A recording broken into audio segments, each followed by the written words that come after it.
Non mais là, dites-moi que c'est une blague. Le Real Madrid vient de prendre une grosse décision, les amis, et autant vous dire qu'on est dans la merde. Et on a également Arbeloa qui a été aperçu plusieurs fois hier, complètement abattu. Je vous montre ça juste après. Je tiens déjà à vous informer que Camavinga, suite au match d'hier, est en train de prendre cher sur les réseaux sociaux. Comme vous pouvez le voir, le carton rouge d'hier a réveillé certains racistes. Et malheureusement, même son avenir au Real Madrid se complique. Étant donné que là, on nous dit, dans l'entourage d'Eduardo Camavinga, on comprend qu'il sera compliqué de rester au Real Madrid, même si tout le monde est favorable à ce qu'il reste. Au club, on laisse entendre que ce sera probablement l'une des premières ventes au prochain mercato estival. Alors là, pour le coup, c'est une très bonne décision. En ce qui concerne les racistes, là, je m'attarde plus trop sur eux, faut pas les donner de l'importance. Toujours avec Camavinga, les amis, on a même Wesley Sneijder qui a pris la parole hier. Et lui, clairement, il n'a pas mâché ses mots, voici ses propos. Il dit, Camavinga, vous savez ce que les joueurs du Real Madrid auraient dû faire après le coup de sifflet final? Ils auraient dû courir au vestiaire et montrer leur colère à Camavinga. Y a pas plus cash que ça. En même temps, j'ai envie de dire, c'est la deuxième fois que Camavinga nous fait le coup. Face à Arsenal la saison dernière, il prend rouge en quart de finale. Et hier, pareil, pour la même bêtise en plus de ça. Et pendant ce temps, les amis, s'il y a bien quelqu'un qui a aussi passé une mauvaise nuit, c'est bien évidemment Arbi. Comme vous pouvez le voir, à la fin du match hier, il a été aperçu complètement abattu dans le bus. Le regard dans le vide. Là, pour le coup, la défaite d'hier, là, c'est vraiment de sa faute. Je l'ai dit, malgré la deuxième saison blanche consécutive, Florentino Pérez, lui, n'a pas l'air trop touché encore. Toujours dans le déni. Les dirigeants du Real Madrid estiment que l'effectif est meilleur que ce qu'Ancelotti, Xabi Alonso et Arbeloa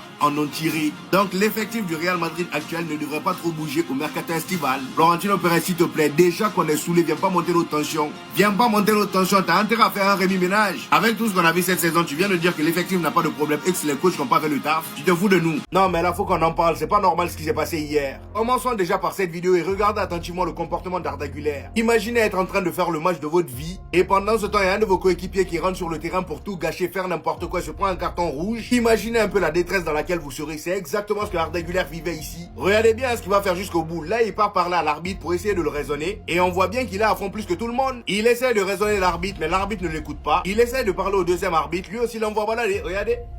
Regardez, c'est pas fini, hein, regardez. Vu que les arbitres veulent pas l'écouter, il les laisse tranquilles. Et je rappelle juste que tout ça, c'est après avoir marqué ce magnifique coup franc à l'un des meilleurs gardiens de l'histoire. Je pense qu'après tout ça, tout le monde s'attendait à ce qu'il prenne le trophée d'homme du match. Eh ben non, ça c'était sans compter sur Olysée. Regardez-moi le but. J'ai rarement vu un enroulé aussi parfait. Regardez-moi ça. En fait, avec ce gars-là, cette saison, j'ai comme l'impression de revoir tout le temps les mêmes buts. Regardez-moi ça. C'est tout le temps les mêmes choses et ça rentre presque tout le temps. Bien évidemment qu'après ça, il prend son trophée d'homme du match. Avec sa nonchalance et son insolence à l'appui. Lorsque le journaliste lui dit que le carton rouge a tout changé, voici ce qu'il répond. Le carton rouge a tout changé. Non, on était déjà meilleur depuis plusieurs minutes. Et le plus choquant dans tout ça pour moi, c'est les statistiques qu'ils ont. Là, on a fait face à une équipe où les trois attaquants de devant sont à leur prime. Dites-vous que le Bayern Munich cette saison, c'est 155 buts marqués. Et devinez combien les trois réunis ils ont marqué? 99. 99. 18 buts et 29 passes D pour Olysée. 55 buts et 5 passes D pour Kane. Et pour terminer, Luis Diaz, 26 buts et 15 passes D. Non mais, comment c'est possible?